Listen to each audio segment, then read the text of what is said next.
Hvordan sælger man en bolig, som ikke findes endnu? Hele udfordringen, når man snakker om projektsalg, handler om, at en boligkøber ikke har en chance for at forstå, hvad det er, de er ved at købe. Vi har egne arkitekter, art director, projektledere, tekstforfattere og webdesignere. Og det har vi, fordi det giver os mulighed for at lave den ultimative boligfremvisning. Når man taler om projektudvikling, så findes projektet ikke nu.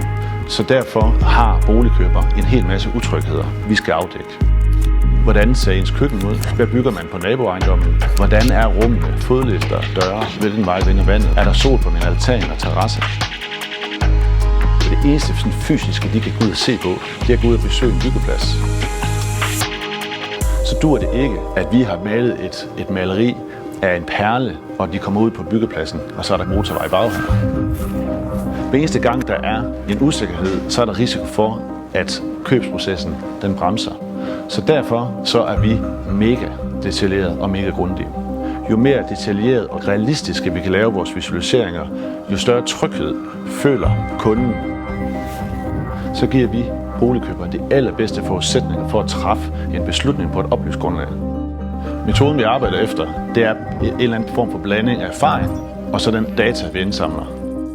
Og det bruger vi til at sammensætte det bedste salgsværktøj, vi overhovedet kan komme i tanke om. Vi er med i hele processen. Udarbejdelse af salgsstrategi er vi nogle gange inde på et meget tidligt tidspunkt, nogle gange flere år før vi går i salg. Vi indretter showrooms, vi styler boliger i form af visualiseringer, kampagnemateriale, brochurer, hjemmesider osv. Eksekvering af hele kampagner. Vi ved, hvordan man sælger et hjem på projektstadiet. Derfor har vi samlet alle kompetencer et sted. Det giver mulighed for, at vi kan håndtere hele processen, og du kan sælge dine boliger, før de er opført.